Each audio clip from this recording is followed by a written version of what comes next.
नमस्कार, आप देख रहे हैं पॉलिटिकल आइडिया और मैं हूं प्रदीप कुमार।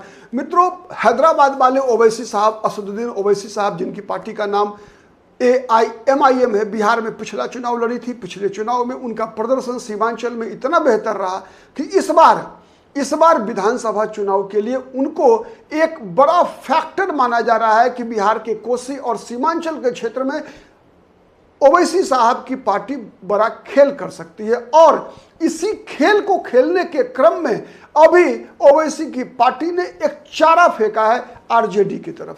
आज से एक सप्ताह पहले असदुद्दीन ओवैसी की पार्टी के बिहार प्रदेश के अध्यक्ष अख्तरुल इमान साहब ने तेजस्वी यादव से खुद की पार्टी को, मतलब AIMIM को महागठबंधन में शामिल करने की मांग की और कहा कि हम सभी मिलकर बिहार में भारतीय जनता पार्टी की सरकार नहीं बनने देंगे। आज जो AIMIM के प्रवक्ता हैं आदिल हसन, उन्होंने भी कहा कि हमारी कोई शर्त नहीं है। जिस प्रकार से मुकेश सहनी डिप्टी CM का पोस्ट मांग रहे हैं, जिस प्रकार से कांग्रेस पार्टी 2-2 डिप्टी CM मांग रही है, जिस प्रकार से कई अन्य दल सीटों की संख्या के आधार पर बार्गेन करने का प्रयास कर रही है, लेकिन ओवैसी साहब की पार्टी AIMIM बिना शर्त राजद के साथ तालमेल करके चुनाव लड़ना चाहती है।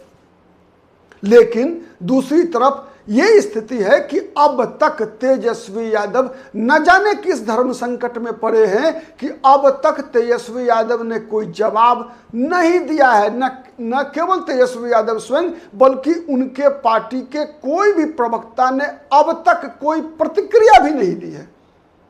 तो आज हम इस वीडियो में जानने का प्रयास करेंगे कि ओवैसी साहब की पार्टी क्यों बार बार पीछे पड़ी हुई है RJD के, जबकि RJD कोई वैल्यू नहीं दे रहा है। और दूसरा, ये जानते हुए भी कि ओवैसी की पार्टी सीमांचल में एक बड़ी ताकत है और उस ताकत को पिछले विधानसभा चुनाव में AIMIM ने साबित किया जब 5 विधानसभा सीटें जीती। 24 जो पूर्णिया प्रमंडल का है, पूर्णिया, अररिया, कटिहार, किशनगंज में 24 सीटों में 5 सीटें AIMIM ने जीता, लेकिन RJD को मात्र 1 विधानसभा सीट पर जीत मिली। वो भी इसलिए मिली चूंकि वहां पर भारतीय जनता पार्टी का एक बागी उम्मीदवार ने 56,000 वोट काट लिया था। चूंकि NDA से वहां पर जनता दल यूनाइटेड का कैंडिडेट चुनाव लड़ रहा था और बीजेपी का बागी गोपाल कृष्ण अग्रवाल ने 56,000 वोट काट लिया था, जिस कारण से RJD को 23,000 वोट से जीत मिली थी। वो विधानसभा सीट था ठाकुरगंज। तो कितनी बड़ी ताकत है, मतलब RJD से 5 गुनी बड़ी। तो ये जो फैक्टर है, उसके बावजूद तेजस्वी यादव की पार्टी की तरफ से कोई भी प्रतिक्रिया नहीं देना, क्या कारण है? इन दो चीजों को हम समझने का प्रयास करते हैं। सबसे पहले समझने का प्रयास करते हैं कि AIMIM क्यों इतना पीछे पड़ी हुई है, जबकि RJD कोई भाव नहीं दे रही है। तब भी दरअसल AIMIM पर लगातार ये आरोप लगता रहा, चाहे बिहार हो चाहे उत्तर प्रदेश हो, विशेषकर जो समाजवादी पार्टी और तेजस्वी यादव की राष्ट्रीय जनता दल है, ये लगातार ये आरोप लगाती रही बिहार उत्तर प्रदेश की राजनीति में कि ओवैसी साहब बीजेपी के एजेंट के रूप में चुनाव लड़ते हैं, बीजेपी को फायदा पहुंचाने के लिए लड़ते हैं। अगर ओवैसी साहब का तालमेल राष्ट्रीय जनता दल के साथ हो जाएगा और एक बार भी चुनाव लड़ लेंगे तो ये आरोप सदा के लिए खत्म हो जाएगा कि वो बीजेपी के एजेंट है। यही सबसे बड़ा कारण है, सबसे बड़ा फैक्टर है, जिस फैक्टर के कारण AIMIM असदुद्दीन ओवैसी की पार्टी चाहती है कि RJD के साथ तालमेल हो जाए।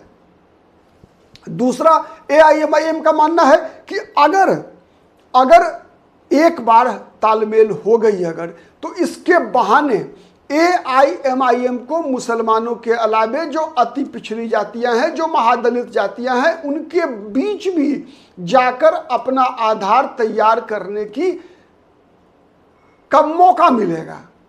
क्योंकि आप जानते हैं देश भर में कई ऐसे राज्य हैं, कई ऐसे क्षेत्र हैं जहां पर कि मुस्लिम दलित को एक कोलिशन के रूप में राजनीति करने का प्रयास होता है। चाहे वो गुजरात की बात कर लीजिए, जिग्नेश मेवानी की बात कीजिए, चाहे उत्तर प्रदेश में चंद्रशेखर की बात कीजिए, तो इस प्रकार की एक राजनीति का जो डायनेमिक्स है वो डेवलप अलग अलग जगहों पे होता है। तो ओवैसी का भी ये प्रयास है। आप गौर से देखेंगे कई जगह ओवैसी जहां नॉन मुस्लिम उम्मीदवार देते हैं तो वहां पर नॉन मुस्लिम में दलित उम्मीदवार निश्चित रूप से होता है। तो एक उनको ये आरजेडी के साथ तालमेल करके चुनाव लड़ने पर इस बात का फायदा मिलेगा। तीसरा, कहीं ना कहीं ओवैसी की एक और महत्वाकांक्षा है कि आने वाले दिनों में वो एक ऐसे धर्मनिरपेक्ष दल के रूप में जाने जाएं, धर्मनिरपेक्ष, मैं दोबारा बोल रहा हूं, धर्मनिरपेक्ष दल के रूप में जाने जाएं जिसका झुकाव मुसलमानों के प्रति हो।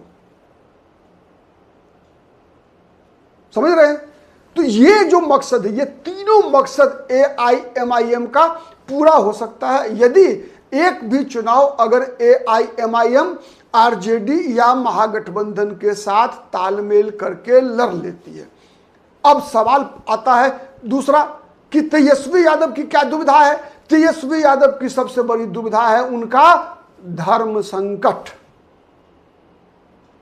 धर्म संकट, दोबारा मैं बोल रहा हूं, इसलिए कि बिहार के विगत कई चुनावों को देखिए, विशेष रूप से नरेंद्र मोदी के राजनीतिक क्षितिज पर उदय होने के बाद से कई ऐसे बिहार में विधानसभा और लोकसभा सीटें मिल जाएंगी आपको जहां पर कि आरजेडी के भी मुस्लिम उम्मीदवार को, यहां तक कि हिंदू की अन्य जातियां छोड़ दिए, तेजस्वी यादव की जाति वाले भी वोट नहीं देते।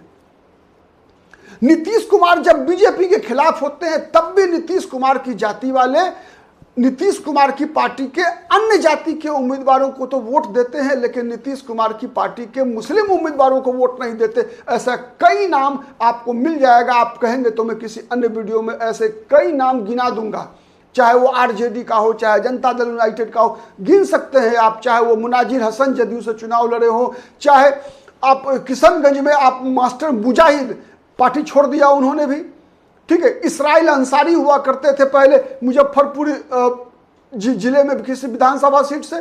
तो कई ऐसे उम्मीदवार चुनाव लड़ा करते थे जनता दल यू के टिकट पर, जिनको पिछले बार भी लड़े थे कई उम्मीदवार, लेकिन एक भी नहीं जीत पाए।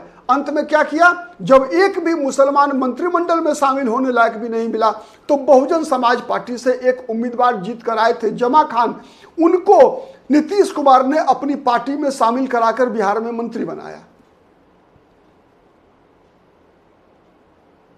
तो ना नीतीश कुमार की जाति के लोग, न तेजस्वी यादव की जाति के लोग अपनी पार्टी के मुस्लिम उम्मीदवार को वोट नहीं देते।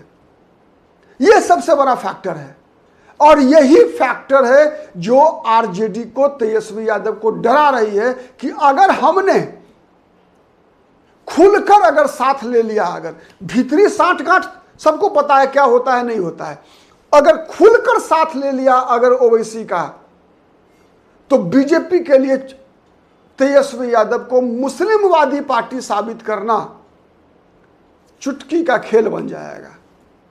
और उस स्थिति में वर्तमान में कई ऐसे राजनीतिक चेहरे हैं बिहार में जो मुस्लिम वोट को झपटने के लिए तेजस्वी यादव से चील की तरह नजरें गड़ाए बैठे हैं कि कब तेजस्वी यादव कोई गलती करे और मुस्लिम वोट लेकर उड़ जाए, चाहे वो प्रशांत किशोर हो, चाहे वो कन्हैया कुमार हो, चाहे वो पप्पू यादव हो, चाहे वो असदुद्दीन ओवैसी हो, वहीं यादव वोट लेकर उड़ने की तैयारी भारतीय जनता पार्टी भी लंबे समय से कर रही है बिहार में।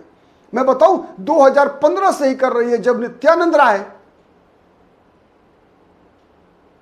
भारतीय जनता पार्टी बिहार में उभर कर आए थे कि भविष्य की राजनीति नित्यानंद राय को बिहार में मिल सकती है, मुख्यमंत्री, डिप्टी सीएम वगैरह बनने की बात चर्चा शुरू हुई। उसी समय से बीजेपी हर उस मौके की तलाश में है कि कब हम यादव वोट को आरजेडी से छीनकर अपने घोंसले में लेकर चले जाएं। और इसीलिए आपने देखा होगा, चाहे लोकसभा का चुनाव हो, चाहे विधानसभा का चुनाव हो, ये जो यादव और मुसलमान के बीच की जो दरार है, या हिंदू की अन्य जातियों के साथ जो मुसलमानों का दरार है, उस दरार को लगातार बीजेपी चौड़ा करने का प्रयास करती रहती है। और इस प्रयास में कई बार बीजेपी सफल हुई है 2014 से अब तक।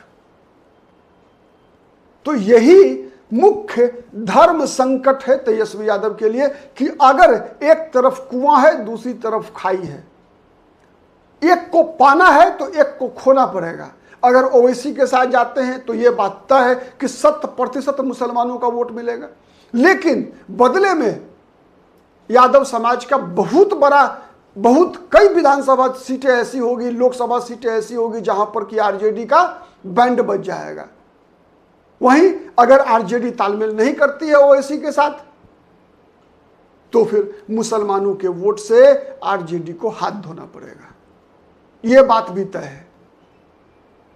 मैंने पहले बताया कौन कौन लगे हैं मुसलमानों के वोट को तेजस्वी यादव से छीनने के लिए। इसलिए अब क्या फैसला करते हैं तेजस्वी यादव का, यह प्रीरोगेटिव है कौन से फैसला करते हैं, लेकिन निश्चित रूप से उनके सामने धर्म संकट है। आज के लिए इतना ही। बहुत बहुत धन्यवाद। नमस्कार। जय हिंद, जय भारत।